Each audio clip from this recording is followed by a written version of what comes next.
Pedro Hill residence, kahapon, pinamigay na ng administrasyon yung mga condominium unit para sa taong bayan. Pero, yung utang, ako may kasalanan. Yung building, siya raw ang may gawan. Sa gitna ng laban natin sa pandemya, ang isang taong tunay na nagbigay ng pagmamahal, malasakit at kalinga sa aking mga nanay at tatay.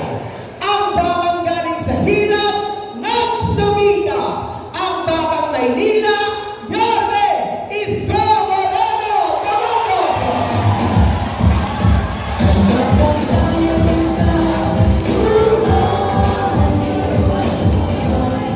Maupo kayo.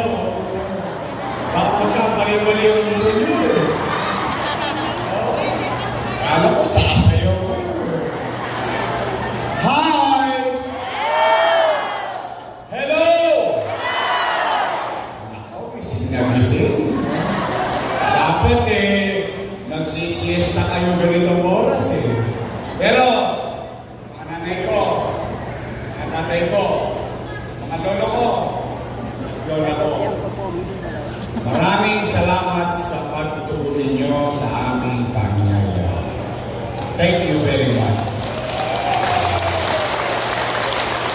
Alam ko naman, marami kayong gawain sa inyong kanya-kanyang tahanan, ngunit minabuti ninyong tumungo dito at tayo'y magkausap-usap.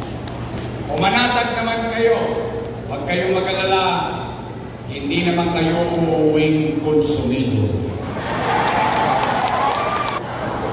Kaaway. Pagkapos ng eleksyon, yung mga politiko, bati-bati na. Pero yung magkakabit bahay, magkaaway pa rin. Di mo ba? Kaya, mga nanay ko, mga tatay ko, manatag kayo. Wala kayong maririnig na panira o sisihan dito.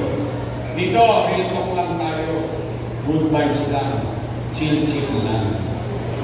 Kasi ayaw ko kayong madagdagan pa ang konsolusyon sa buhay. May nangusumi pa sa inyo dito? Buti naman. Kasi mabigat ang bilin ko sa your choice. Sabi ko sa kanila, umayos kayo. Yung tao, pinuntahan na kayo. Binigyan na kayo ng oras. Huwag niyo nang sayangin.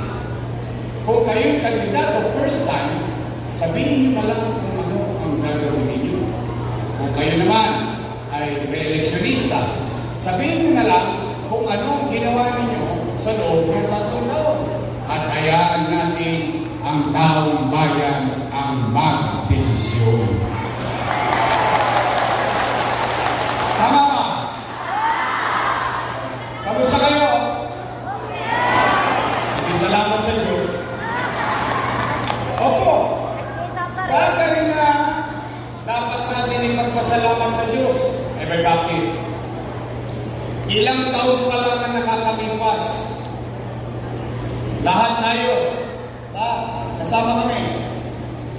Takot na takot tayo magutom.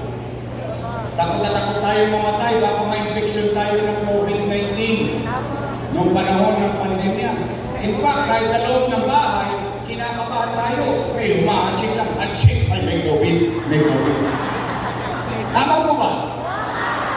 Kaya salamat sa Diyos. Bakit? Ano man ang hirap ng pinagdaanan natin noong panahon ng pandemya. Ano man ang pagsubok na kinakaharap natin ngayon, salamat sa Diyos, ito tayong lahat. Buhay tayong lahat. Dahil naman buhay, may pag-asa. Naman. Nay, malunod ko lang ako. Matanong ko lang kayo. Bakit ba kayo naghahanap ng ibang mayor kung meron namang mayor na nakaupo?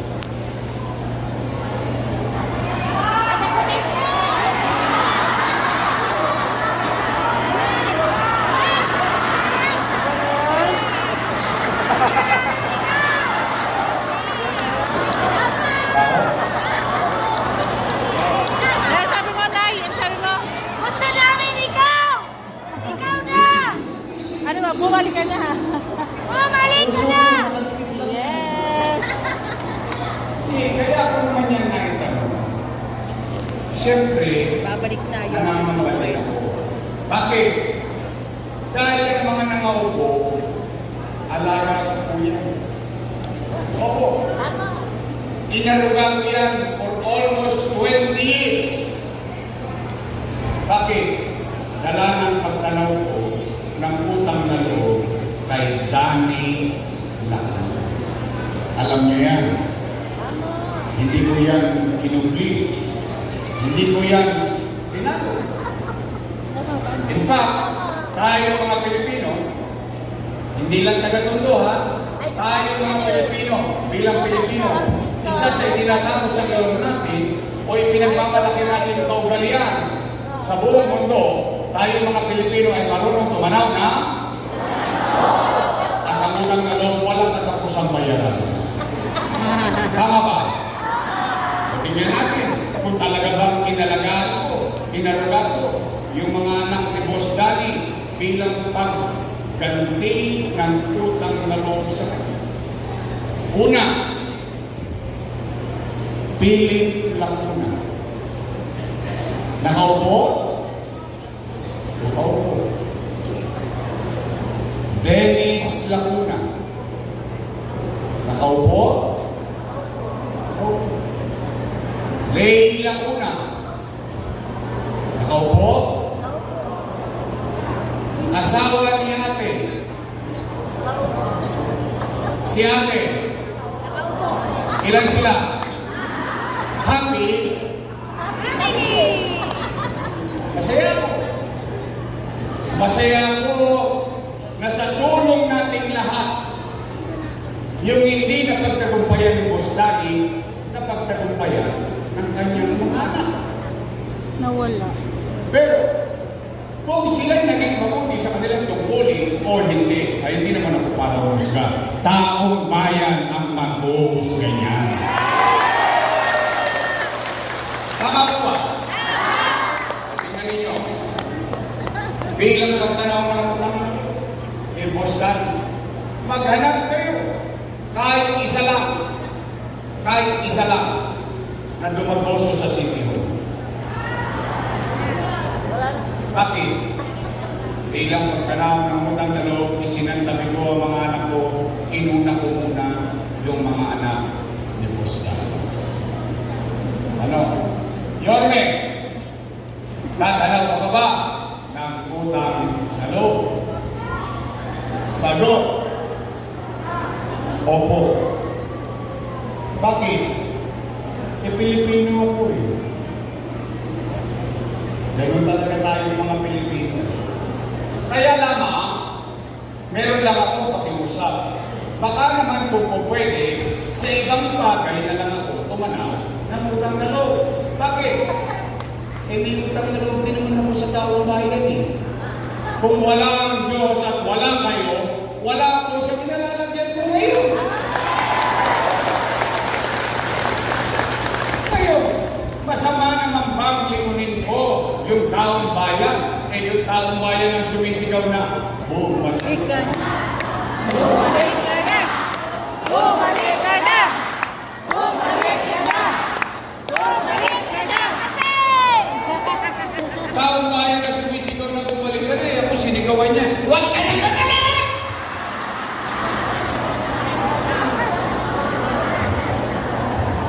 Napanood niyo? Napanood ko din eh. Para ba akong asawang inimpake sa maleta yung damit ko, inagi sa pintuan, huwag ka na bumalik! Bakit sila natatakot? Bakit sila nangangamba? Hindi naman sila may-ari ng pwesto niya.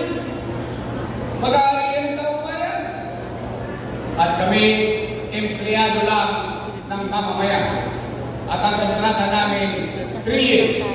After 3 years, expired. Tapos papalik ka ulit sa taong bayan. Magpaparin ka ng kontrata. Pag nagustuhan ng taong bayan ng servisyo mo, approve, renew for another 3 years. Tama mali? At ang katotohanan pa, ang isang leader kapag naging magaling siya sa kanyang tungkulin, ipopromote pa siya ng taong bayan sa mataas na posisyon. Katulad ninyo, binoto niyo akong konsehal. Konsehal, 9 years, finish or not finish, pass your paper. Anong ginawa ninyo sa akin? At ng District 2, 3, 4, 5, 6, ginawa ninyo kung Vice Mayor. Vice Mayor. 9 years, finish or not finish, pass your paper. Tapos ginawa ninyo kung Mayor. Nagagalit. Ngayon, ba't naman hindi sasama ang loob ko? Iwawaglit lang ako na wala, binago-bago na nila. Ang buong akala ko, hindi ko alam kung ito rin ang akala nyo, kaya natin sila binoto, ang akala natin kung ano yung sinimulan ko, itutuloy na lang nila. Kaya nga natin sila binoto, hindi yun ba? Iwawaglit ako na wala. Basura! Binago-bago na. Una, anong pinagdaragdag ko? Patungkol sa senior citizen. Yan natin ha. Pag-usapan natin. Tay, mga lulot-lol ako. Di ho ba, talo mo yung LDF pension? 1-1. At ang bigayan every quarter. Tama? Tay, totoo ba? Kapag wala ka sa araw ng payout ng pensyon, forfeited na yung pensyon mo. Mali yun. O sige, alalahanin natin kung paano ko yan simulan. Wala pa naman kayong Alzheimer's. Wala pa. Kasi yung iba dito, mukhang ginabot pa si Mayor Lacson. O sige, Piligas na mo. O, ibig ko sabihin, sa dinami-dami na nagdaang mayor sa lungsod ng Maynila, sa hinapahaba ng panahon ng pamumuhay ninyo sa lungsod ng Maynila, first time, bumoto kayo ng batang mayor. Kasi ang Maynila, ang natin binobotong mayor, yung konti na lang ang birthday.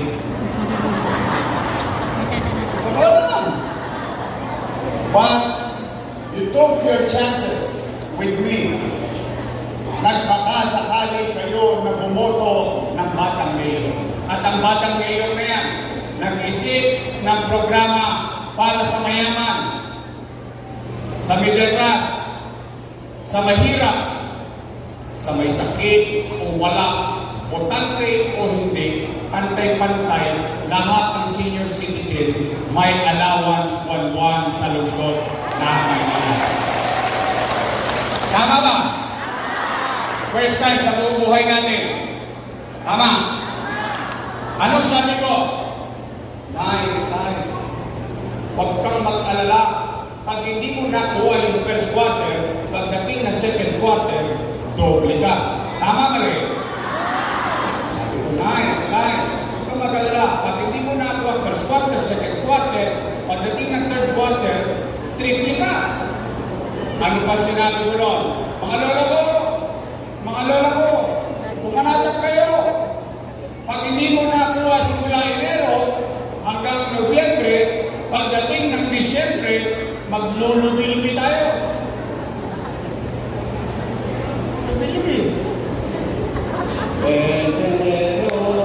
Pebrero, Marso, Abril, Mayo, Junio, Julio, Agosto, Septiembre, Octubre, Nobyembre, Disyembre,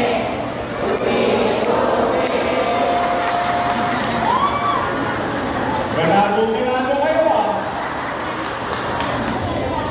So ano ang ibig kong sabihin doon sa silimunan ko?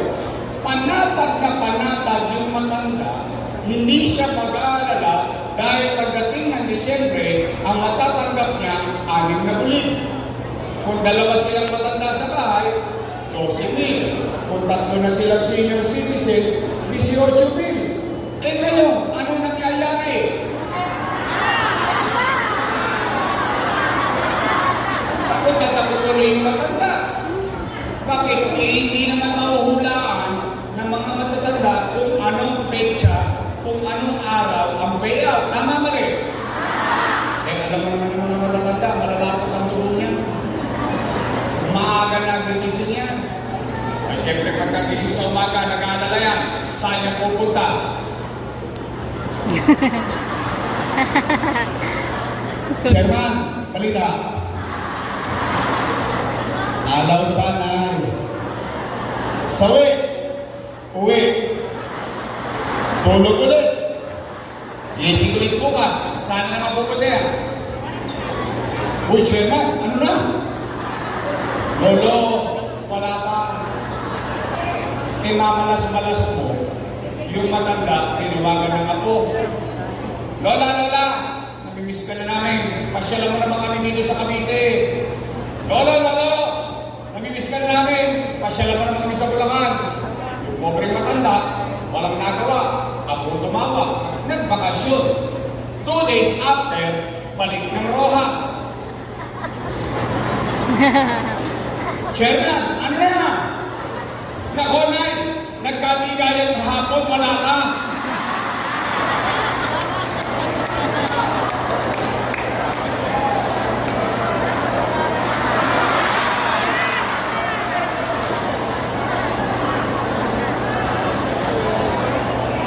Kakarampot na pera, ipinagdadamot pa natin sa matatanda. Sa totoo lang, ito yung iba sa inyo dito, nilimanda na naman eh. Kaya lang, itinatalusan ng ilang matanda, naiyayabang niya sa sarili niya, na for the first time sa dinami namin ng gang ngayon, sa inababa ng pamumuhay niya, sa tagal niya pagbabayad ng amilyar, ngayon lang siya nakaramdam na mahalaga siya, importante siya, mahal ko pala siya ng gobyerno ng lungsod ng Maynila. 500 piso? Sa totoo, pag umuwi kayo, sa 105, sa 102, simula rito, hindi na ako yung 500.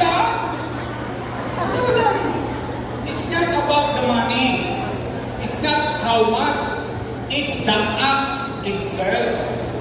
Yung maiparamdam mo sa matatanda na pinagmamalasakitan mo sila, ang yung ibang masaya dito, pinagagalitan pa ng anak eh. Nay, huwag ka nang pumila dyan, ang init-init. 1.5 lang yan, ako na magbibigay sa'yo. Ano sabi ng matanda? Ayaw ko ng pera mo, gusto ko kay Yorme.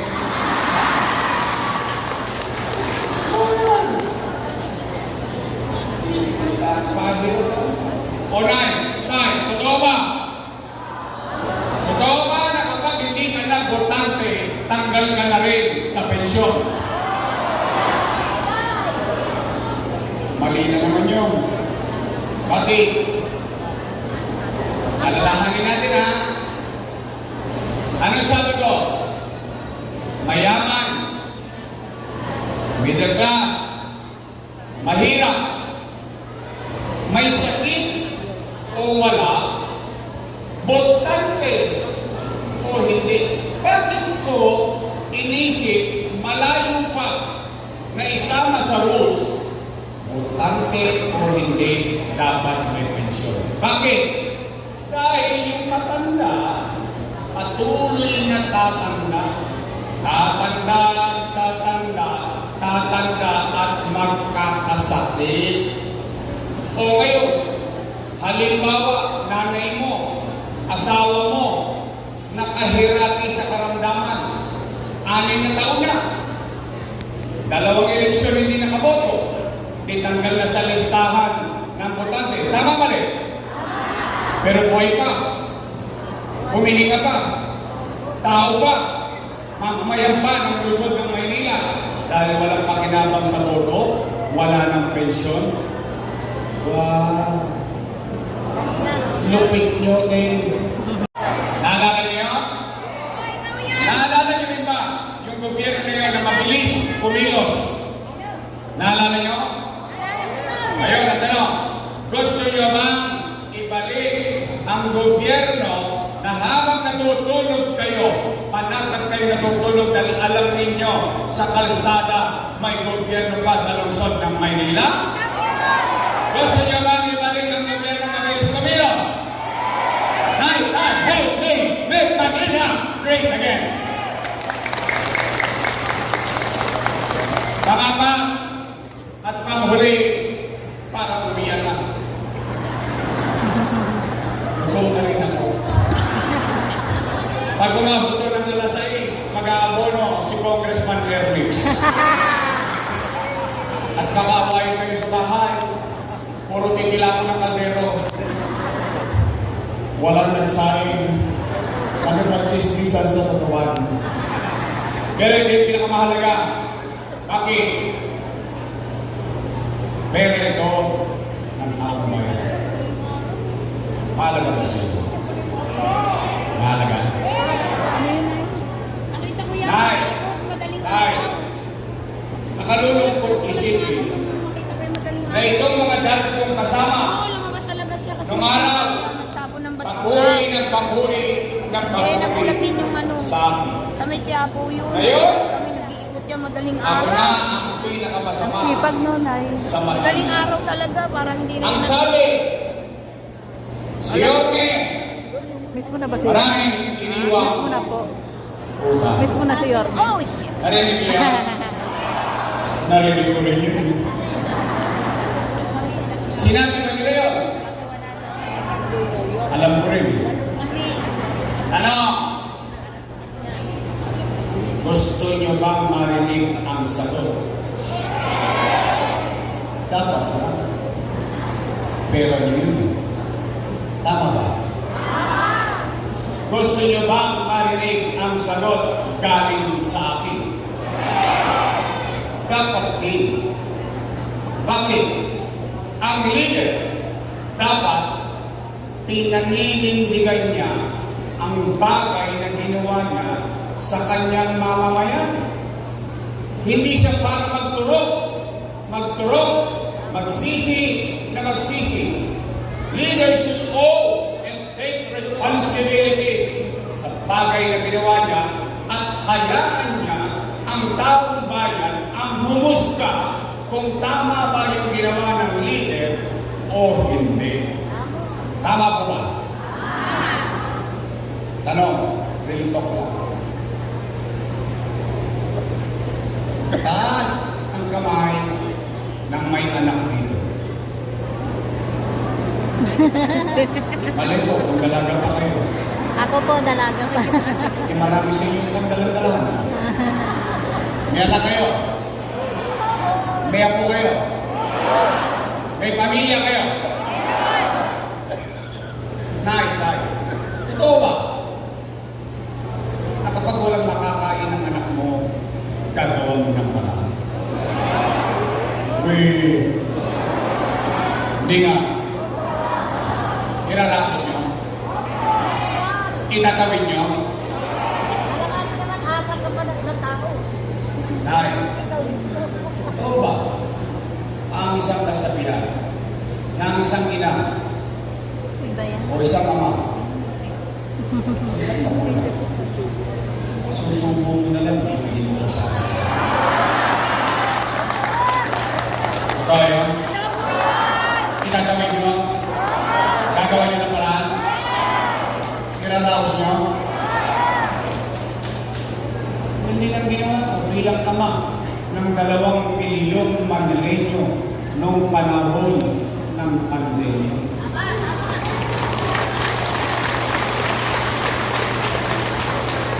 Nay, when you elected me as your mayor in 2019, wala kayong narinig sa akin na sinisi ko yung nakaraan, na walang iniwang pera sa akin. Wala! Dire-diretso agad ako. Bakit? Binuno na ako ng taong bayan eh. Unang-una, hiningi ko sa taong bayan mag-mayor ako. Hindi naman binigay sa akin ng taong bayan yun ng pusa eh. Hiningi ko, binigay ng taong bayan. E di kargo ko na lahat ang responsibilidad mo. Tama ba rin? Hindi para magturo Tama mali? Ano mo lang kong ginawa? Nilinis ko Maynila. Nilinis ko Maynila. Tayo na, inaapakan ko sa labas ng City Hall eh. Naalala niyo yun? Umaayos na ang Maynila. Sumusunod na ang taong bayan. Nawawala na ulit ang pagkadugyot ng Maynila. Ang mga Tolonges, takot at takot sa Maynila. Pati Arden. Mind you, you should know better. Alam niyo ito dapat. Yung Arden, tumahimik yan. Noong panahon ko, ayan o, si Junior Ibay o. Pinakuha ko lahat ng mga Tolonges doon na malaman lamang ko marami pa doon dayo. Dumadayo sa Arden. Umaayos na. Umaayos na tayo, pati negosyante kinausap ko. Ano sabi ko? Patawarin niyo na ang lungsod ng Maynila. Bumalik na kayo rito, magnegosyo kayo. Bakit? Gusto ko magkatrabaho at taong bayan. Up to the point, pati McDonald's, Jollibee, Chowking, Makinasang, napakiusapan ko na pati senior citizen, bigyan ng trabaho. Naalala niyo na? PWD, nagkaroon ng trabaho sa Maynila. Lumilipad na tayo, umaangat na tayo, biglang boom, bangga. Pader, nagka-pandemya. Maulan, paano magkaka-pandemya? Anong ginawa? 3 buwan, 3 months, hindi ako umuwi ng bahay. 3 buwan ako natutulog sa City Hall. Nag-aalala ako. Nag-iisip ako, paano ko irarapos ang 2 milyong bibig na umaasa sa kanyang gobyerno? Dahil sa pandemya, wasak ang ekonomiya. Nino? Ng Maynila? Hindi. Ng Pilipinas? Hindi. Ng buong mundo. Walang ekonomiya, walang hanap buhay. Walang hanap buhay, walang trabaho. Walang trabaho, walang pizza. Walang pizza, walang chicha. Tama ba rin? Pero, kayo, ng mga nangabuhay dito, kayo, testigo kayong buhay at matapos natin kayang sabihin sa buong Pilipinas, noong panahon ng pandemya, walang nagutom sa lungsod ng Maynila. 1-1, mayaman, middle class, mahirap. Bawat pamilya, hindi bawat bahay. Bawat pamilya may food box. Hindi pa naubos yung food box, kumarating na naman yung food box. 1-1, tama ba rin? Habang tayo nilaraos ko yung gutom, ano nangyari? Tayo lang. Itinatampo sa akin ng ibang mayor sa Pilipinas. Bakit? Tanging Maynila lang ang nakabili ng sarili niyang bakuna para maproteksyonan ang mga batang Maynila. 500,000 doses na bakuna. India, nagkakaubusan ng oxygen. Pilipinas, nagkakaubusan ng oxygen. Maynila, tangke-tangkeng oxygen ang available sa atin. Tayo lang, may remdesivir, tocilizumab, molnupiravir. 10,000 ang isa, mabuhay lang ang isang pasyente na may COVID-19. 52 days, buong Pilipinas, private hospital, nagkakaubusan ng kama sa ospital, nasa balita araw-araw. Sa Maynila, may itinatag, Manila COVID-19 Field Hospital para sa mga COVID patient ng Maynila. Worth 300 million pesos. Mabuhay lang ang taga Maynila. Habang pinatawag mo sa kanan, yung pangaraw-araw na buhay ng tao, hindi ako nagpapigil sa pangarap ko sa taong bayan, sa pinangako ko sa taong bayan. Kahit may pandemya, itinatag Condominium 1. Condominium 2, Binondominium 1, Basek Community, San Lazaro Residence, San Sebastian Residence, Pedro Hill Residence. Kahapon, pinamigay na ng administrasyon yung mga condominium unit para sa taong bayan.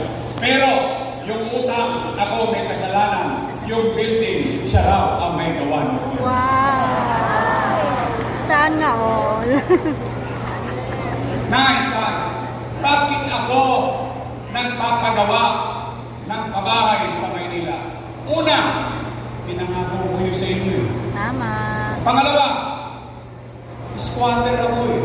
Yes. Ilang beses na ba kayong napalayas ng kasera nyo? Dahil wala kayong pambayad ng upa. Ilang beses na ba kayong na-squat? Tingnan nyo kami sa mabuhay. Yung alaala ng kabataan ko, hindi ko na makita, kalsada na. Tumayo ka. Kilala nyo? Kasamahan ko ng Papa Choy. Si nanay. O mas kilala niyong Pagpag. Ang boss namin, si Aling Mary. Yan. Anong punto ko? Mahirap maging mahirap. Ano sabi ng nanay ko? Aso ka. Naghahanap ng masisilungan kapag umuulan. Tao pa kayo. Kaya hindi ako nagpapigil. Ayun. Naitatak. Pandemya pa yan. Itinatak. Paseco Hospital. Itinatak. Bagong ospital ng Maynila. 10-story fully air-conditioned public hospital. Ang pinagtataka ko lang, 3 taon ko lang binili yung MRI machine, yung CT scan machine. Bakit hindi pa rin nagagamit ng taong bayan sa lungsod ng Maynila? Itinatak Albert Elementary School, 10-story fully air-conditioned public school. Itinatak Magsaysay High School. Itinatak Manila Science High School, or 10-story fully air-conditioned public school. Itinatak, punta lang kayo sa Zaragoza, makikita niyo na sa Delpan, Zaragoza, Rosauro Almario Elementary School. Dahil pa ang Holy Child. Tama. Ano? Yorme, saan mo kinuha yung pera niya? Sagot, ano, umikot ako ng ganito? Hindi. Ginawan ko na parang. Hindi ako nagkaawa. Eh, kanino ka nangutang, Yorme? Sa gobyerno. Ang labo mo naman kausap, Yorme. Amerika nangutang. Pilipinas nangutang. Maynila nangutang sa Pilipinas. Opo. Bakit? Sino ang may-ari ng Land Bank of the Philippines? Gobyerno. Sino may-ari ng Development Bank of the Philippines? Gobyerno. Madaling salita, Nay, imumuestra ko para mas madaling maintindihan. Itong ulo ko, hanggang paa, buong katawan ko, yan ang gobyerno. May 2 pulsa. Isa sa wakali, isa sa nangka. Sa kaliwa, National Government Financial Institution. Ano yun? Nasa loob, Land Bank of the Philippines, Development Bank of the Philippines. Punong-puno, siksik-liglig, umaapaw pa, pera ng bangko ng gobyerno. Sa kanan, City of Manila, Alaus. Ano ang ginawa ng ama ng Maynila? Dumukot sa kaliwa, inilipat sa kanan para makaraos ang bata.